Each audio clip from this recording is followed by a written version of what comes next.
Today's episode of Expanded Perspectives is sponsored by GAIA.com.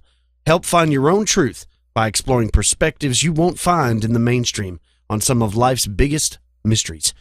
Whether it's grand conspiracies, breakaway societies, UFOs, ancient civilizations, lost wisdom, as well as the paranormal, all at your fingertips. Stream videos anywhere from your living room or on the go with access to over 7,000 titles. All available to you with a monthly plan for only $9.95 a month. If you sign up now, the first month is only 99 cents. And there are multiple plans to choose from, including a 3-month plan and an annual plan. If you enjoy expanding your perspective, then you'll enjoy GAIA.com. GAIA.com. GAIA.com.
Howdy there, friends, and thanks again for joining us here on Expanded Perspectives. That's right, it's us again. It's me, Cam Hale, and as always, I never get tired of saying it. I know y'all get tired of hearing it, but mi amigo across the table is in here with me, the Filio, the one and only, the Mac Daddy of the Mac Daddies, Kyle Filson. How's it going, everybody? You can just call me the Pod Father from now on. Very thrilled to be here. We had an interesting night last night. We went out to a local bar and played some shuffleboard. I played a lot of golden tee. A lot of golf, yeah. And had a good time, man. And some friend of ours are moving to Italy for a couple of years due to work and everything. And so we're doing like a little sending off party. So we won't be able to see them, for a while. But I'm hoping to get things set up over there and then I can travel to Italy. I'd like to snowboard in the Alps. Never done that before. My wife's already told me we're going, so I'm assuming we're going sometime, and, of course, the whole deal. But, yeah, it was fun because it's still the same core group that we've grown up with. I mean, there's friends of ours there that we've known literally since the 5th grade, this same group that we've done everything together. So it was always fun to get together with all those people and laugh and cut up. Yeah, I think a lot of that comes from growing up in a small town. Yeah. A lot of people that live in large cities don't have the opportunity for that. But I mean, literally when we were young, I mean, you knew everybody. Oh, yeah. Because of it being such a small town. But outside of that, let's get the snooze stories flowing, brother. Check this out. Every new year, people make resolutions. They set some new goals they would like to achieve during the next calendar year. Mm-hmm. Most folks, want to lose some weight or they want to eat better. But then there are those who wish to push themselves even harder. Now, some people take up jujitsu or kickboxing. Others try yoga, or they even try to sign up to do a 5K or even a marathon. Whoa, those people are called overachievers. Well, that all pales in comparison to Chris Burdish, who decided to become the first person to cross the Atlantic Ocean on a paddleboard. I have seen a picture of this guy. The paddleboard's huge, right? Yes. Got like a sleeping quarters in the nose of it? Yeah, that's exactly right. Nice, yeah. Now, this is no ordinary paddleboard, but Burdish, a big wave surfer and sailing enthusiast, worked with naval architect Phil Morrison to create a custom-built 20-foot-long vessel with a tiny cabin and an even tinier sleeping berth.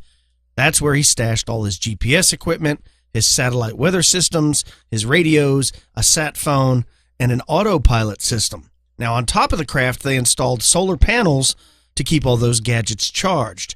And Burdish also kept an emergency kit complete with a life raft, flares nearby just in case. He also, Cam, had shark repellent with him. Nice, The good whole move. get-up, get this, cost over $120,000 to build for a paddleboard, mind you. Now, they say miraculously, the 42-year-old South African paddled his way from Morocco to Antigua alone in just 94 days. That's 4,500 nautical miles of unassisted and unsupported ocean faring. It says, although that British did not encounter, he did encounter some yachts and cargo ships along the way, but nobody helped him out. There was no crew. There was no buddies of his in another boat tailing him. Like, you've ever seen the people make the big long swims? Yes, yeah. Where they're swimming, but right alongside of them, there's several boats, making sure no sharks show up or nothing. No, this guy went at it all alone, man. It says he weathered some storms by strapping himself into a harness that connected to the paddleboard. It says Burdish didn't just pull off this world record for fun. He also raised nearly $500,000 for kids in South Africa while keeping his fans updated through a captain's log that he was posting daily to Facebook from his sat phone. So that's cool. Who knew you could post to Facebook with a sat phone? That's pretty wild. Now, that's really going out of your way to update your status, right? Just doing a little paddling out here in the middle of nowhere, fighting off sharks. Yeah, I mean, if you're not familiar with what a paddleboard is, I mean, it looks like basically like a long surfboard, and you stand wider, stand little upright, longer. right, and you got an oar, and you paddle yourself. I cannot imagine that you would cross the Atlantic Ocean on that thing. But, when I read stories like this... Are you making a joke right now? No, this is not a joke. No, because Imagine's actually a paddleboard brand. That's why I was asking. Oh, is it? I don't know. I don't know any of the brands. Yeah. Imagine, Ocean, Surf Tech, I know Live. Tower paddleboards. Yeah. I've heard of them. I'm surprised that he didn't approach one of the not to cut you off, but one of the paddleboard companies to see if they wanted to get on board and custom build one. You know what I mean? Yeah, I'm surprised that they didn't go that route. Here's what's extraordinary, not just the fact that the guy did it on a paddleboard that crossed, 4,500 nautical miles, but it makes me wonder, this brings up history all the time. They're always talking, well, you couldn't sail from there to there. They didn't know how to do that. Obviously, if this guy can paddleboard that far, you couldn't make a canoe and go that just same distance? He knows where he's going, granted, but it's at least you can do it on a paddleboard. You can do it. So it's not like it's impossible. You just got to know where you're going. And like we've discussed, as long as you stay along shorelines, or even if you had old maps, something that could be done. Well, I think more and more people are getting on board with that whole idea too. Dude, there's no way it's irrefutable. They were doing it. People were paddling in canoes and small boats and ships. Not this people. Long time ago. I'm not doing it. No, I know you wouldn't. Now, maybe some of my ancestors probably did it. That's where this beard comes from. This real light, non-tanning skin that I have comes from. Right as sunburn in the moon. That's where that comes from. Moonbathing. Well, there's something he might have been able to use, Brud. What's that? This comes from Futurism.com. A student spent $700 to make his car drive itself. Word. That's it. Says the next generation of transportation is here, autonomous cars. And this innovation isn't exclusively available within the ranks of Tesla. It can also be found in the humble guise of a Honda Civic parked on the campus of the University of Nebraska, Omaha. A University of Nebraska senior, Brevin Jorgensen, shelled out a mere $700 for open source software that he used to turn his vehicle into a self-driving car. So everything's in place already on the car? I Get guess you allowed, just jailbreak the freaking car's computer system. I'm going to get into that. You're going to enjoy this. Yeah, it's funny that you use that term. Jorgensen was an early beta tester for the uComma.ai, an ultimately unsuccessful company that hoped to make autonomous driving affordable and easy to apply to any car. And for those asking themselves, who or what is uComma.ai? You're not alone, folks, because I was also one of those people. Here's what it is. It was a company started by American hacker George Hotz, and he gained fame as the man to unlock or jailbreak, in air quotes, an iPhone. He's the man that figured out how to do that. He's also the man behind the 2010 Sony PS3 hack, where he got into all of Sony's records, broke into that whole deal. Oh, I hate that guy. Yeah, right. So in 2015, he started this company, Comma.ai, a company, and then, of course, after that, it fell apart. Long story short, mainly because he wouldn't provide the Federal Motor Vehicle Safety Standards Group with all the information they requested. He had some, issues with funding, and it was basically a cease and desist order was coming from these outside, agencies that make sure road safety is a must. So these people are like, look, you got to show us what you're doing. And It goes in, it seems to have smiled, even though it collapsed, it seemed to have smiled on Jorgensen because he was able to utilize this open software that he put out in his car. And that's what they talk about. Is it up to code? Jorgensen was required to adhere to the U.S. National Highway Traffic Safety Administration regulations because, after all, it's what the requirements are. That's what forced AI to call it quits because they couldn't do it, but Jorgensen did. And luckily for Jorgensen, it says these regulations only apply, get a load of this, to companies that distribute and sell self-driving cars. So, if you're trying to sell a self-driving car, you have to follow these rules. But if your car is already equipped with that computer system and you just downloaded the firmware for it, you don't have to do anything other than just let it try to drive itself. So you're telling me right now, anybody that owns a Honda Civic can go online, purchase this bit of code for $700, jailbreak their Honda Civic, and it'll be a self-driving car? It says consumers, on the other hand, have a far more liberty for upgrading their vehicles to enter the new era of self-driving cars. The only stipulation is that insurance will not cover anything related to self-driving, thereby holding consumers culpable for any potential damage. So pretty much the way it seems. Now, look, I didn't dig into what year model the car was. We didn't get too deep into that whole thing. But basically what they're saying is the software is out there for you to be able to hack your own vehicle, okay, and turn it into a self-driving car, that this Holtz figured out a way to do it. My only question instantly when I read this was not a smile on my face. It was the idea of people that we have already assumed have been killed by the government due to self-driving things. Michael Hastings? How hard would it be to do that to somebody? Let's say this. Let's say I wanted to kill you and I had all that stuff. All I needed to do was to do a little something to your car and you take it to the mechanic shop. That's all I needed to do. You take it to the mechanic shop and then I work from there. I know it's going to be at the mechanic shop. I slip in there, or I just slip into your car one evening while you're asleep, 2 a.m, hook my little computer up to it, and just download some stuff to it. Hell, I might even be able to do it Wi-Fi. I might be able to even hack into that and shoot it directly into your car. Well, these new cars definitely have Bluetooth technology. Yeah. Well, now that firmware is in your car, and now I can control it. So you can be going down the interstate. I can peg it out. You can turn it off and on. It doesn't matter. And I'm going to take you into a bridge pylon. And that's just how it's going to work out. I think that's already happened. I think so, too. So, look, as crazy it sounds, look, if it's only $700, come on, man. That right there's like the generic version of it. Imagine what the government's got. So I don't think this is a great idea. Don't put it on your car, man. It's like, don't buy an Echo. Don't buy these things you talk to in your house. Leave them alone. Right. Well, speaking of self-driving things, too bad it wasn't on this ship. Oh, no. Because recently a popular diving site filled with spectacular coral reefs has been severely damaged in West Papua New Guinea after a British-owned cruise ship got caught in low tide and slammed into it. Because of this, it could take years for the reefs to bounce back, and many think that they may never regain what they originally looked like. And local officials want the company to pay for the damage. The coral reefs are located at Raja Ampat, which is an Indonesian island chain, on March 4th. They say that a 295-foot-long, 4,290-ton ship called the Chalcedonian Sky ran aground along a stretch of beach, damaging the pristine reefs below.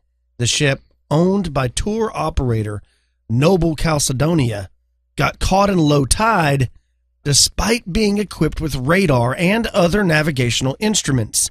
Damage to the ship was minimal, but the same cannot be said for the coral reefs. The single ship managed to wreck approximately 1,600 square meters, or 17,222 square feet, of coral at a popular diving site known as the Crossover Reef. The damage to the reefs resulted in the destruction of an ecosystem, they say, and structural habitat, wiping out marine diversity in 8 different coral groups. Now, adding to injury, a tugboat from Sarong City was sent in to help refloat the cruise ship. According to a guy said, well, it wasn't supposed to go when it did, and it damaged the reef even worse. They should have waited for high tide. Idiots. So, we already talked about the reefs. The Great Barrier Reef and other reefs around the world are having problems with the warming oceans. Many of them are becoming bleached and they're dying out. We don't need ships running into them, and that's what they're talking about is this modern ship. This is a huge ship. It has radar on it. It has navigational instruments. So how the hell did it run aground and destroy this reef during low tide? I mean, who's controlling this thing? It makes you wonder. Yeah. And then they sent a tugboat in to help this ship, and they did the same thing. They just ran in there and started running into the reef. They were like, why didn't you wait for high tide? It would float up and it would be clear. Way less damage. So, idiots. Yeah, that's just not a it's I don't know bull in a china shop. I don't know what it takes to become the captain of one of these boats, but this happens all the time. This is another reason why me and Cam don't go on cruises. Exactly. I don't know what it takes to be a captain, but obviously it takes more than crashing into a reef to get fired. Right? No, he's fine. Well, I got one thing here. Before we go into break, I'm going to talk with Kyle about. I want you to cue the Terminator music. I want everybody to get a little freaked out. This comes from Recode.net, written by April Glazer. It says that Virginia is the first state to pass a law allowing, prepare yourself, folks, robots to deliver straight to your door. That's right. Virginia's made robotics history, folks. The Commonwealth is the first state to pass legislation allowing delivery robots to operate on sidewalks and crosswalks all across the state. The new law goes into effect July 1st and was signed into law by their governor this past Friday.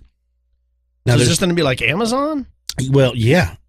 2 Virginia lawmakers that sponsored the bill, Ron Villanova and Bill DeSteff, teamed up with Starship Technologies, and that's a ground delivery robots company, to draft the legislation. Now, robots operating under the new law won't be able to exceed 10 miles per hour or weigh over 50 pounds, but they will be allowed to rove autonomously. Now, the law does not, to stay within line of sight of a person in control, but a person is required to at least remotely monitor the robot and take over if it goes awry. Now, robots are only allowed on streets in a crosswalk, so they can't just randomly shoot across the road. They got to go up, and follow traffic laws and all this. Municipalities in the state are allowed to regulate how robots will operate locally, like if a city council wants to impose a stricter speed limit or keep them out entirely. Now, of course, Mr. Villanova says that there wasn't pushback from legislators. When he was interviewed by Recode, he says it was more like intrigue and curiosity about the technology, what the application would be, and how it would benefit the citizens. Companies like Amazon and Grubhub sent Virginia lawmakers letters of support to pass the new robotic delivery law. Now though Starship Technologies helped to pass the new law, it also opens up the doors to other ground delivery robotics companies to operate in Virginia also. Companies like Marble and Dispatch are also working to bring robots for autonomous delivery to city sidewalks. Starship is already testing robots with Postmates in Washington, D.C. and DoorDash in Redwood, Redwood City. It says legislation similar to what passed in Virginia has been proposed both in Idaho and, get ready, in Florida also. So Florida man is going to be able to have all kinds of fun with these robots delivering whatever he wants delivered. That's crazy. Yeah, so if you look it up, they're going to actually have... Now, look, I'm thinking about this. If it only goes 10 miles an hour, I could understand it being used for, let's say, municipality, inter-office mail delivery. You follow me? Yeah. Like there's, it's only so big. It only weighs 50 pounds. You throw some letters in it, and it goes from one building to the next. It uses the crosswalks. It's painted up all bright, and people can see it. And that robot, it's an investment at first, but I understand, because the way city municipalities work, since I work for one, that it would show the city that you were trying to save money, even though you're not giving someone that job. You follow me? Yeah. So I understand what they're trying to do, but I still don't see the benefit just yet of something that's only going 10 miles an hour, and of course not like that slow, but only going 10 miles an hour max, and can't weigh over 50 pounds. So I'm like, I don't know. I'm sure food delivery, something along those lines. I don't understand why they're not more and more being used in hospitals and nursing homes and things along those lines to deliver food and deliver medication and things like that. I don't know why those aren't, running and checking and doing more yet, but maybe that's coming. But I don't see the huge benefit just yet. There's too many hurdles I believe they need to cross before they start just unchaining them. But this is the first step. This is the first step to iRobot. It's coming. Yeah, it's going to be here. It's for sure going to be here. And I'll tell you what's fixing to be here right now, folks. The break. When we come back on the other side of the break, I'm going to get into, because you all know that Kyle and I are avid outdoorsmen and what we enjoy. Well, I found some really interesting stories and had a lot of them sent to us over these past couple of years of outdoorsmen, hunters and fishermen, that had some very strange sightings that cover the spectrum of weirdness. So when we get back, we're going to be discussing some strange sightings of outdoorsmen. You're listening to Expanded Perspectives.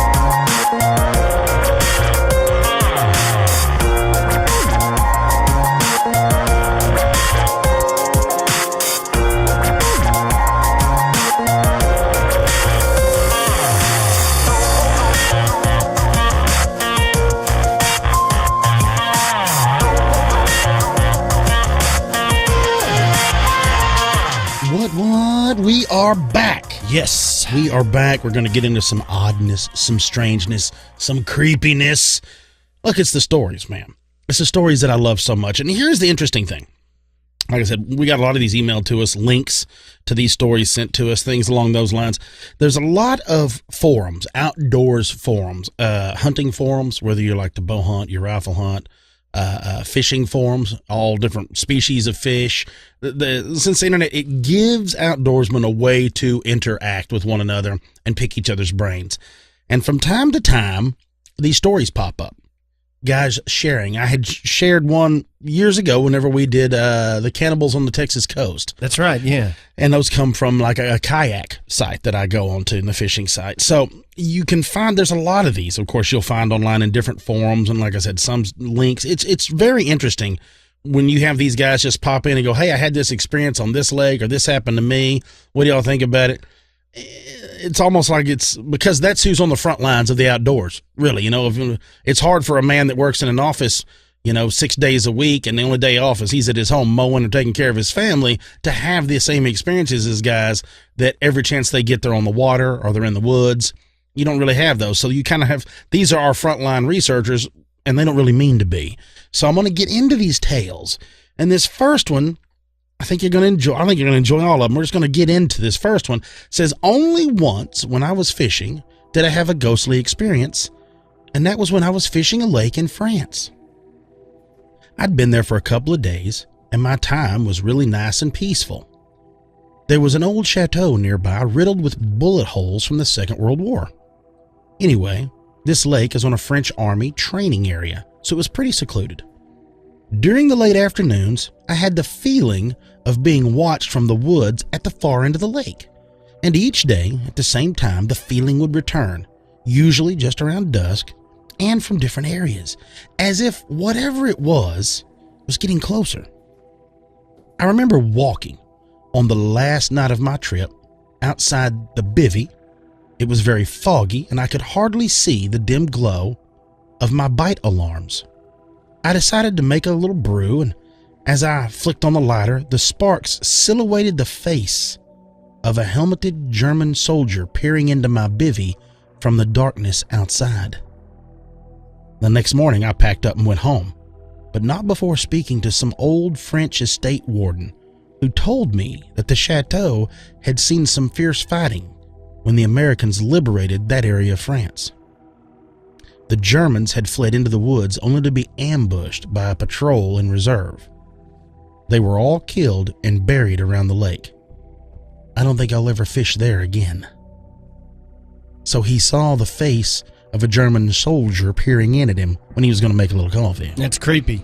Now, I don't blame. I think I would have packed up not the next morning. I'm like, yeah, we're good now. I'm going to go ahead and get out of here. But you think how peaceful it must be. You're talking about out in the middle of France. It's beautiful. You're fishing, having a great time. And you remember what he says. If you listen, of course, folks, a bivvy is like a little tent. All right. That's just another word for it. What does he say? it's very foggy. It's like we always talk about. You get into that fog, that's almost like the veil of something happening on the other side that you don't want to be involved with. Yeah, that's right. Yeah. Now, of course, this next one's here in the States. It says, some friends and I were doing some night fishing on the James River. We were sitting along the shoreline with a nice fire going, accompanied by the usual idle talk and, of course, a few beers. When suddenly, everyone just stopped talking, like a switch was flipped off. We were all staring across the river and felt as if something or someone was staring back. It was a very uneasy feeling, to which some of the group tried to shake off with the typical macho humor, when a blood-curdling sound erupted from the other shore that froze everyone in their tracks. This sound was unlike any other that I had heard, and it made every hair on my body vibrate and tingle. The only way I can describe it, it sounded like a wild person with no language skills, and that person was being gutted alive. No words, just this high-pitched, blood-curdling scream. Nobody moved or said a word. We all just sat there, fixed in our stare, when just as suddenly a second scream was let loose, with even more force than the first. By this time, several of us were sprinting to our trucks that were parked within 20 or 30 feet, and we were all retrieving various firearms. We all sat there quietly, with our eyes fixed, staring towards the opposite shore, watching and waiting while the light from our fire reflected off the rocks. Hours later, we packed it up and left, feeling very unsettled. We never did figure out what that was, or the hazard a guess as to what it could be on the opposite side of that river. Now, how creepy is this? Yeah, that's pretty terrifying. So you're not seeing, so we got a guy that sees a ghost, but now we hear these screams. Now we get these stories, these screams of the Sasquatch reports often, but it's not like, I liked what they touched on. A wild person with no language skills. I don't know where that would come from. I mean, I don't know why a scream, I don't know why you'd have to have a language to have a scream. You follow me? Yeah. I don't know why they toss that in the story, except to make it seem more, I don't know. I don't know really what I'm trying to, I guess for a creepier idea of it is like a more monstrous, more ancient, more just down in the dirt, gritty, painful, horrible scream, which always makes me wonder, like we've discussed. Look, was it a Sasquatch? Was it a mountain lion? Was it a mountain lion? Were there two? They're talking about was one squall and the other one squalling. It's hard to pin because they don't know. There was no rock throwing. You don't hear breaking, anything breaking. You don't see lights. There's just these screams. So, I think you start talking about people fishing and things like that. You start assuming that everybody knows what's in the woods, right? Like you and I've even discussed it, but we all know people that have been in the woods a lot. We also know people that love to hunt and fish, but shouldn't be out there alone because they don't go enough. It's one of those deals. It's kind of hard to pass that off. Right. So I don't know what they heard, but I do know the way that you describe it is terrifying. And the fact that it happened to multiple people. And then it starts making you wonder about a crime. What if they were down and there was a crime being committed and you just don't ever know? So undoubtedly they never checked up on it because we don't ever have anything else about it. But I know it was odd. And here is something that's really odd. This is something that I think you're going to enjoy this, Kyle, but just from the way it is. You'll get a load of this. It says this. About 11 years ago, I was living in Long Island and saw something strange. This was Veterans Day weekend, and after the plume of smoke from 9/11 had gone away, so it wasn't from that. I was fishing at the FL Inlet and saw a huge plume of what looked like black smoke rising into the air from the area of the rockways. It continued for several hours. It was still going on, thickly, when I got back to the parking lot where I'd left my Jeep. By the time I started it up and got to the Captree drawbridge, no more than 2 or 3 minutes, the smoke had vanished completely. I checked all the newspapers the next day, the New York City ones and the Long Island Newsday. Also checked online news sources. I even checked the Fire Department of New York fire logs. There wasn't a mention of any fire, or even any calls or responses to anything in the area of the huge smoke plume. I thought it could have been a drill from the JFK airport, as they have a dummy plane fuselage they set on fire to give the firefighters practice. But they never, ever do those at night. The drills are always at 11 a.m. and are over and done with in 10 minutes. But here it is. 2 days later, after my sighting of smoke, American Airlines Flight 587 went down in the exact area where I'd seen the smoke rising. Coincidence? Probably. But I'm not discounting a premonition. That's Yeah. crazy. So they had like a glimpse into the future. Yeah. So you think he says 11 years, so that tells you how long ago he wrote the story Right. of where this was. So years ago he wrote this story, but it's almost like it is like a premonition, like a small glimpse into a glitch in the matrix, this simulation that we live in. It was almost like that he had seen smoke, checked everything out, nothing, and then 2 days later, the plane crashes there. In a place this size, 99 will die. Remember that from the Mothman prophecies? Yes. Remember when Richard Gere's in there and he met with the guy, of course, and the guy had that dream, Mm-hmm. and then the next day they're in that diner and they see on the news where there was a plane crash and 99 people died. Yeah.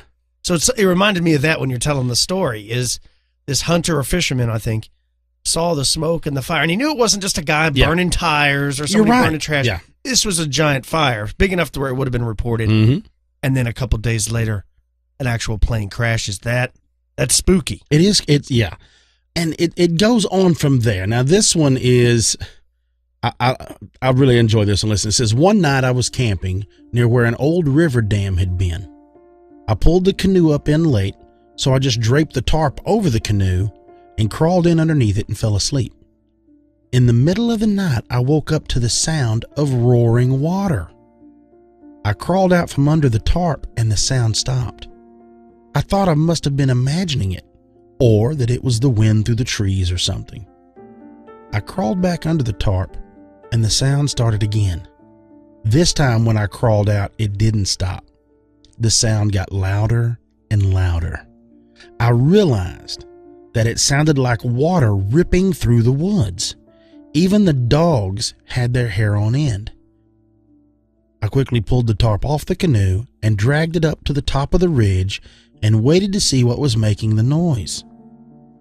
Then I heard the voices, men yelling and a dull thumping noise. I huddled down next to the boat. I pulled the dogs in close and waited for the sun to come up to find out what was happening. Morning came and there was nothing to see. To this day, I don't know what that was, but I have my ideas.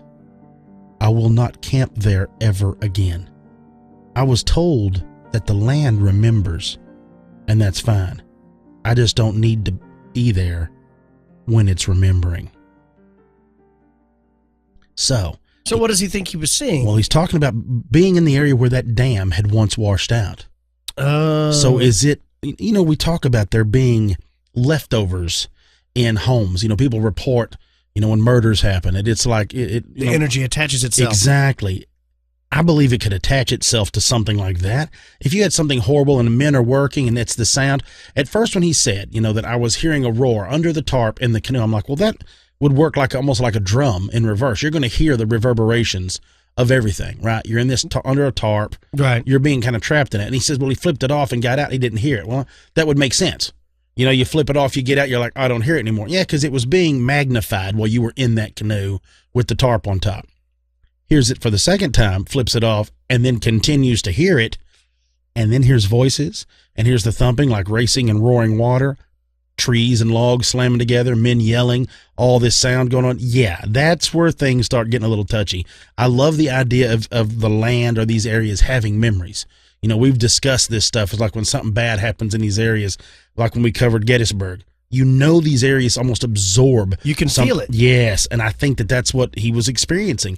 And maybe it even is, maybe not every night. Maybe it is almost like the time slips we've discussed. Maybe it's something along those lines. But it does feel like it's harnessing some energy in these areas, and this one, it wouldn't be any different.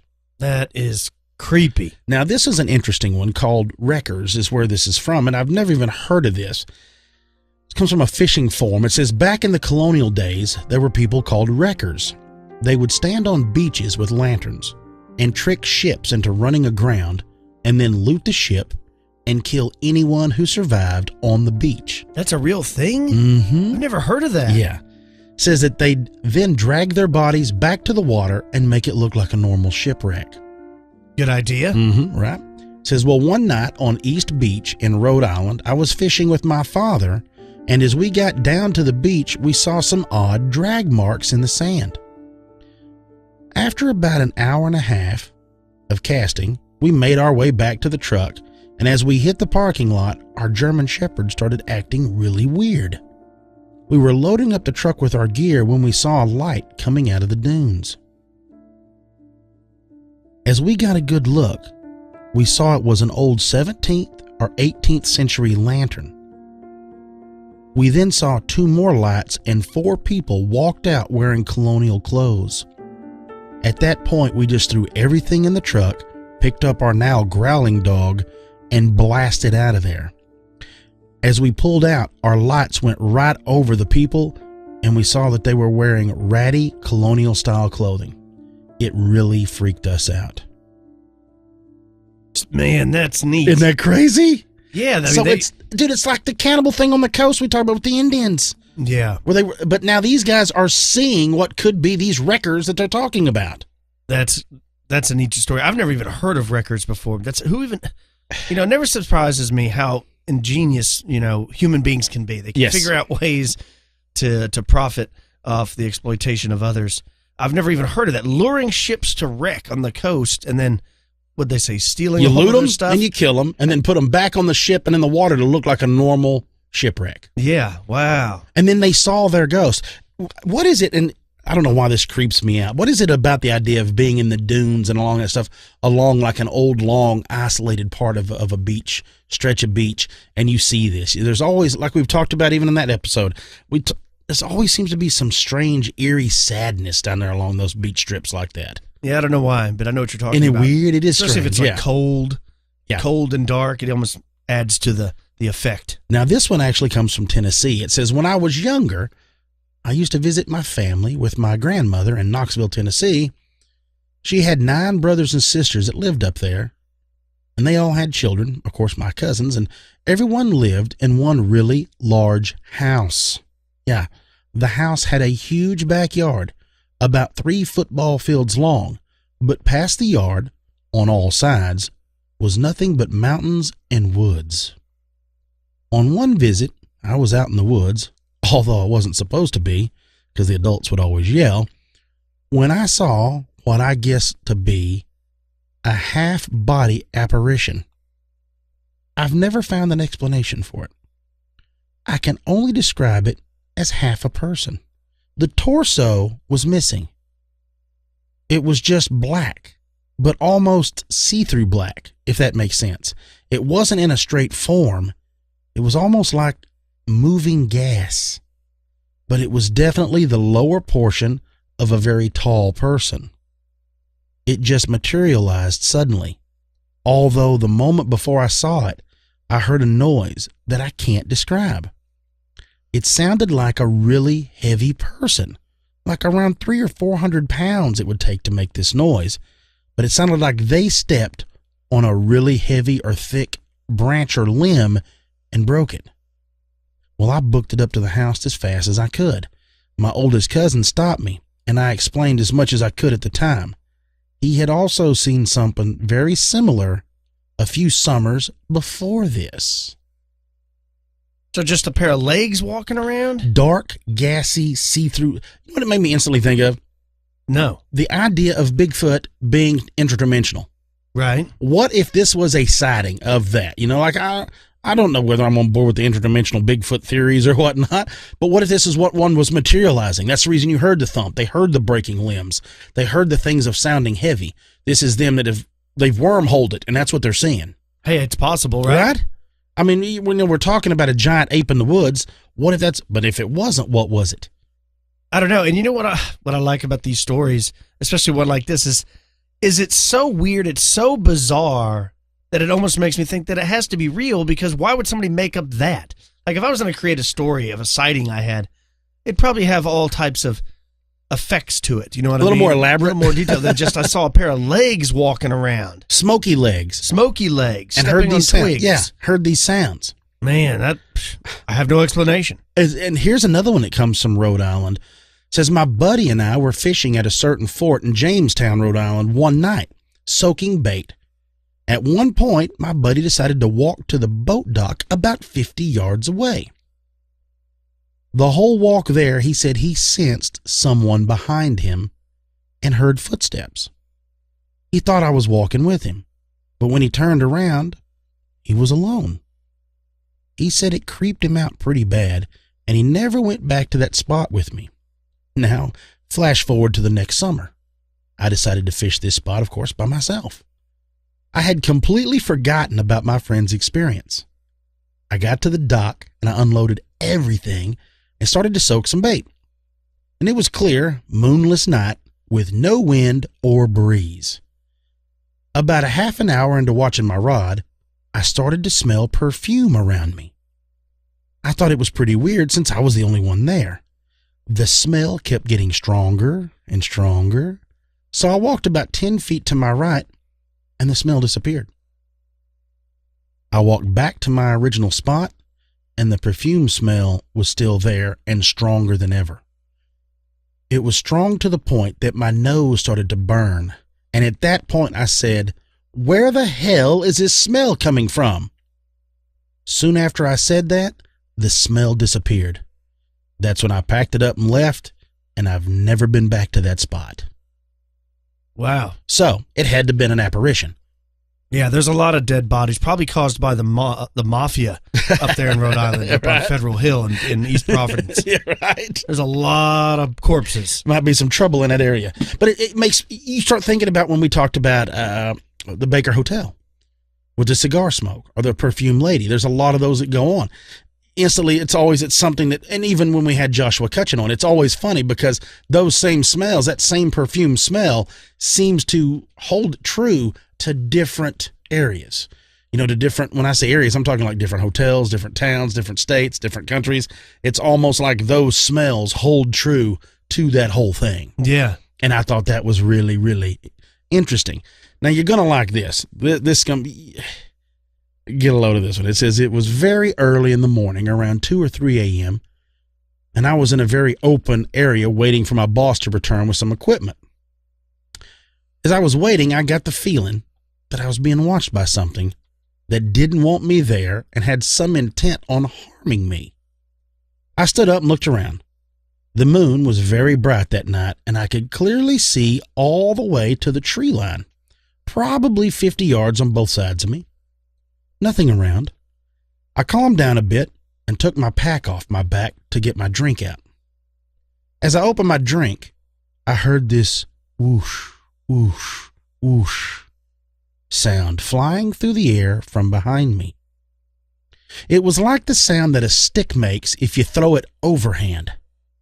I literally dove out of the way with my bag falling to the ground and my drink flying through the air spilling as I jumped away. I recover from my diving experience and take my radio out of my bag to radio my boss. I go, "I'm not trying to freak you out or anything, but I'm on my way back to the shop. I just had something thrown at me." As I'm talking to him, I'm looking around on the snowy ground for anything that could have been hurled at me. There was nothing on the ground but snow. I had no idea what the hell was going on at this point. His reply of, "I've already got a head start on you, I'll see you there," sounded out of breath like he was running. I gather my stuff and start hauling it back to the shop. I get back and I met up with my boss. He's pacing back and forth in our shop, and he's freaking out. I get him to calm down, and he tells me that he was on his way back up to get me when he got the same feeling I got before something got thrown at me. He said after he got that feeling, he'd stopped to look around, and he heard something clearly two-legged start walking towards him, barely crunching in the snow. Then he said it started running at him, but there was nothing in sight. All of the sounds of movement stopped, and he froze to listen for more sounds. Then he said a hot breath was hitting the back of his neck, and that's when he proceeded to freak out. He said he ran, right? Yeah. The whole way back to his shop, and about halfway back's when he heard me on the radio. The crazy part about the whole thing is the area we were working has several burial mounds in the woods from Native Americans. And apparently, there also used to be an altar of some kind made out of stone that was buried during a construction project there a few decades ago. Oh, man, that's the breath on the back of the neck. That's what's scary. The whooshing sound, I could say maybe it was wings of an owl.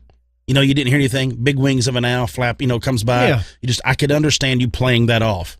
You don't play off the sound of something running at you because, and we've experienced it. I'm sure everybody listening has experienced it. If you've been out in the snow when the moon is just it doesn't even have to be full. The way that white bounces, you could see very well. So if you had a lot of light going and there's already snow on the ground and the stars and it's clear, it's a dull light, but you could see. You could tell if you've seen things moving. Yeah, I've been out. Yeah, we've been out, doing some deer counts or doing things like that in that kind of weather, and in even varmint hunting, and things. And you don't even have to have a light to get on them, but you can see things moving in the dark. But you can't tell, of course, what they are. You just see that it's something out there in that snow, and that is kind of unsettling. So when you're looking around and you don't see it, but you hear it thumping up its way towards you, then you feel the breath on the back of your neck, and you can hear it. You can tell it's there, but there's nothing. I probably would have ran much, much further. Yeah, and what do you do when something like that happens? I mean, because you got to be like, the rest of my life, I'm going to be scared when I go out in the woods. I mean, how do you get over something like that? I don't know that you do. I really don't. You're talking to a guy that loves to fish and saltwater fish, but is terrified of being in that salt water. So I don't know that I don't know that you'd really ever get over it, especially with that kind of encounter. Like, you may honestly never shake that off. I mean, that's a good point. One of those deals that you're like, look, I love going out in the woods, but we've even discussed it with other people that have had these experiences and had these things happen to them, and it's changed them forever. Like, they don't want any part of it anymore. I know several people who have stopped hunting and never took it up again. And I know others that moved on and they continue to hunt to this day, but they're still a little bit scared about what they saw that time. Well, they just believe more now. They pay attention. I think it would make you, if you're not afraid to go back out, I would think it would make you pay attention even more. Yeah. Like, you'd be more involved. Well, I'm going to tell you one more here. And this one is a hunter, and this one's very strange, and I think you're going to enjoy this. It says, as I sat in the dark in my tree stand, I kept having the feeling of being watched. Now, I've hunted and camped and grown up in the woods, and I'm completely at home, day or night, in the darkest, deepest swamps, and I've never had this feeling. I just couldn't put my finger on it. When I was slithering down later that morning, I saw something out of the corner of my eye about the same time I heard it. I heard the crash and just barely caught sight of something running through the palmettos parallel to me. Now, I say barely because it looked like a huge brown dog, and honestly, at first, I thought it was a buffalo. It crashed through the thicket, and I heard it hit the water. It sounded like a herd of hogs plowing the trees. Around 2 or so that afternoon, I'd been sitting in the stand maybe an hour or so, when I heard the faint splash of hogs across the thicket in the swamp. And as it got louder, I began to get nervous. It was so weird because I've never felt like this before. Well, what I thought was a bunch of hogs turned out to be one single critter. When it was within 100 yards, I could hear it plain and clear. Whatever it was in no hurry and stayed out of sight. I had scouted the area, and I knew the water the creature was in was waist deep on me. I could hear the splash, drip, drip, drip, splash, as it put one foot in front of the other real slow, like it was trying to be quiet. I thought it might be another person, till I thought about how deep that water was. I would never point a gun at it, just a noise or anything I wasn't planning to kill dead. But as that noise got louder, I was looking down the barrel. I was actually shaking. The creature eventually got to the edge of the water with about 40 yards of thicket before the open ground between us. It crashed about 10 or 15 yards and then went quiet. Deathly quiet. No frogs, no crickets, no birds, nothing. I might have imagined it, but I thought I could hear something every now and then, like it was slipping in on me. It was getting dark by then, and to say I was shaken would have been an understatement. I never saw or heard anything else that evening. But I was so put off by the sounds that I left my bag hanging on a nail in the stand. It was 2 days before I got the nerve to go back up in there after my bag. But when I returned, the bag was gone, and the bark of the tree had been scratched and clawed all to hell. I've not been back to that swamp. I've told a few people about this creature, but no one believes me.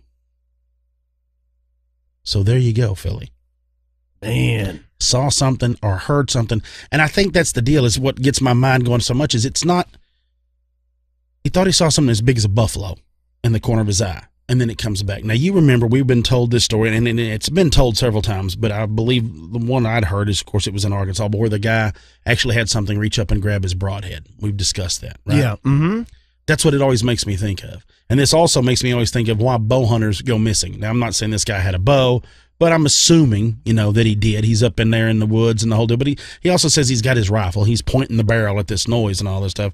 But you way back up in there, you go, the deeper you go, you're trying to get where there's nobody, then these animals aren't expecting you to be there. And I think that's when they run into trouble. And it seems like definitely that's what he was running into. But what's really wild is the bag's missing, and the trees all clawed up he was in, because whatever it was wanted to know what was in that bag too, which is odd to me.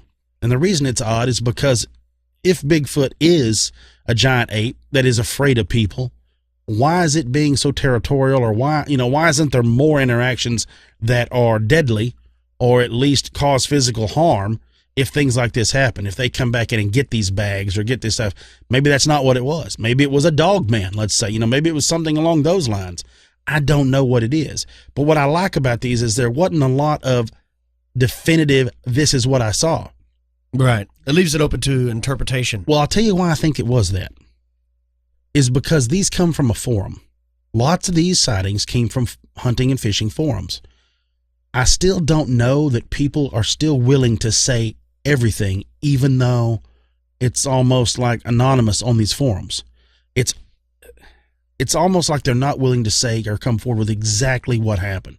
Like you and I have discussed numerous times, is if you're not comfortable with it, they tell all their story but that one part. They may still be a part of that story that happened to him that he's not willing, this last one, let's say, that he's not willing to discuss, that would shine a little bit more light on what he saw, but he still can't wrap his mind around it. So when that happens, how are you going to relate it in words to wrap, your mind around that? If you're still not come to terms or come to grip with what you saw, well, then how are you going to tell somebody else? Right. You tell them the whole story, and then that's it. So you get stuck like that. So I think that's why a lot of these, that's why the first one I give you was the man that had the thing on his face. He saw this German soldier's face when he struck the lighter to make his coffee. And then as you go through the others, it smells, it's things. There's a lot of these that you can listen to that feels like there should have been a little bit more to it. Like the guy hearing the sounds from the dam. And the screams in the forest. There's just enough to make you go, what is that? But it didn't go any further. And like we've discussed, almost like if they went too far and elaborated too much, you wouldn't want to believe it. You'd be like, oh, come on. So I don't know. I'm torn. But I do think it's one of those things that something has happened to some of these people, and you can tell even by the way they're writing it that they really weren't prepared for it, so they don't know how to share it with anybody because they've not justified it with themselves yet. Wow, that's pretty cool. Well, let's take a break, folks. You're listening to Expanded Perspectives.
And we're back with Expanded Perspectives.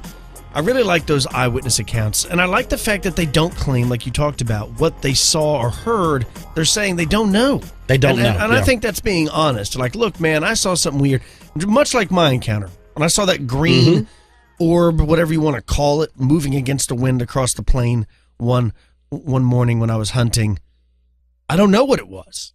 You know, if I tried to explain it to myself, like, what is that I'm seeing? Man, I must be imagining something, or maybe it's something reflecting off of something. I don't know. It was about the size of a basketball. It's what it looked like. It looked like it wasn't round, though, perfect like a basketball. Like, I can't describe. Well, what's funny is you describing it now is the way you've always done it, is you haven't put a lot of thought into it. Because you're like, I don't really know what it was, so I'm not going to waste my time trying to dissect the sighting. You're just like, I don't know. No, nothing I can do about it. I thought I was imagining things. I kind of blew it off until another hunter told me that they seen a similar thing. That's when I was like, wait a minute.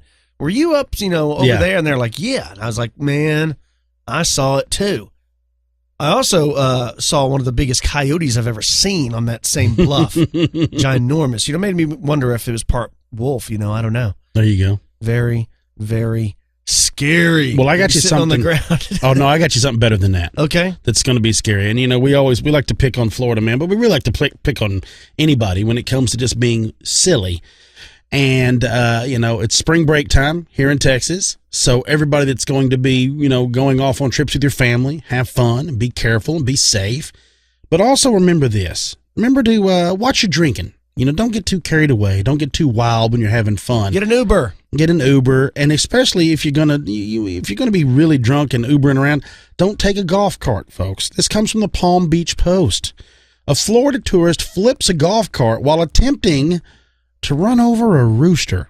Folks, that's right. You heard it. A drunk tourist in the Florida Keys is accused of attempting to commit what they call here a foul crime. Now, was this a fighting rooster? Yeah, well, hold on here. Daniel H. Jones from New Jersey had a blood alcohol content over 3 times the legal limit while erratically driving a golf cart and attempting to run down a rooster in a Key West neighborhood on March 3rd. He was adamant about trying to hit the rooster, witnesses say. However, Jones, 34, did more damage to himself and his 2 passengers when he rolled the cart over and ejected everyone from the vehicle. That's karma, man. You're not trying to run over a rooster. Just so you know, the rooster jumped onto a sidewalk and avoided all injury. Good. Jones was arrested on suspicion of driving under the influence and DUI with property damage and minor injury. Suspicion of driving under the influence. What gave that away? The fact he's chasing a rooster down the road in a golf cart. And 3 times over the legal limit. Smash. Now, look, we've all been there. We've all been that drunk. We've all tried to run over roosters. We've all been in a golf cart. If you ain't wrecked a golf cart while you're drunk, golfing with your friends, and you ain't living. But you don't try to run over roosters, man. Leave them alone. So, if you're going to go out drinking, if you're going to go out on a golf cart, leave the chickens alone and just get home. That's all you need to do. So everybody be careful on their trip when they're running around. No drinking on. No, I think it's funny. How would you like to go in front of the judge and that's what you got to tell them about? Or that goes on your record. You know, everybody else, I got a DWI, this, that, and the other. And you're like, I got a DUI. Oh, what? Wrecked a golf cart chasing a rooster. Right. It don't sound near as tough. Oh, man, that is funny. Yeah. Let's talk about our sponsor real quick. GAIA.com is a video streaming service. They have over 7,000 titles over there. That's GAIA.com. If you go over there right now, you can check out some of the new seasons, of these new shows. One's called Buzzsaw, Forbidden Knowledge for a New Age with Billy Carson. Another one is Truth Hunter with Linda Moulton Hall. Another one is the new season of Beyond Belief with George Norrie. And if you go over there now, you can actually watch each one of those, at least one episode, for free. You can go to their YouTube channel, or you can go to the website itself, and it'll redirect you to that. But GAIA is an amazing service. Like I said, they have over 7,000 titles. They're constantly adding to that all the time. They have 3 plans to choose from: a 3-month plan, a monthly plan, and an annual plan. If you choose the monthly plan, your first month is only 99 cents. After that, it's $9.95. I love it. They have all kinds of interesting films, documentaries, things over there, as well as yoga and things about meditation and things like that. And so I'm really glad that they're a sponsor of this show, and I wouldn't endorse something if I truly didn't enjoy it myself. So I would check it out if I was you. GAIA.com. Don't forget, if you want to share your story with Expanded Perspectives, you can do so by calling our phone number, 817-945-3828, or you can email the show directly, expandedperspectives@yahoo.com. And real quick, before we get out of here, I need everybody to do me a favor, me and Cam a favor. If you really want to help out Expanded Perspectives, we're doing a podcast, survey, a podcast survey to give us some analytics on the people that listen to this show. We don't know the ages or anything like that, and it helps us tremendously, especially, sponsors like GAIA.com and Blue Apron and things like that help keep it, they give us the ability to keep producing this show for you folks for absolutely free. What we need is 100 people to take this survey, and if you want to, please help us out. Go to your URL on your computer or your smartphone or tablet or whatever, and in the URL, just type podcast.study,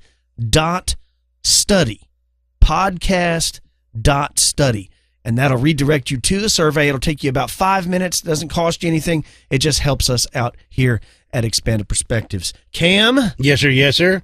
You got anything going on for the rest of the week? Did you get a chance to watch Skull Island? I did. I went and watched Skull Island. When was it? Thursday night. Loved it. They loved it. Went and checked out Skull Island. Had fun at that. Went and did a little field work, tossing a few discs around before the wind got up. Watched a little UFC after we had our cold beers with our friends yesterday. We hung around and watched a little bit of that.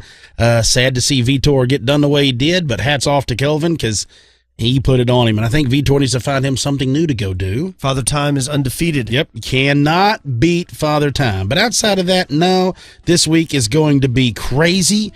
Got to get a bunch of stuff done before my family goes out of town. Then it'll just be me next weekend. Look out, wheels off, holla at your boy. Yeah, I'll be going crazy with a whole lot of probably sitting around the house doing nothing. So. I got a lot of work to do. Like you said, it's spring break here, so all the kids will be out of school, but I unfortunately will still have to work.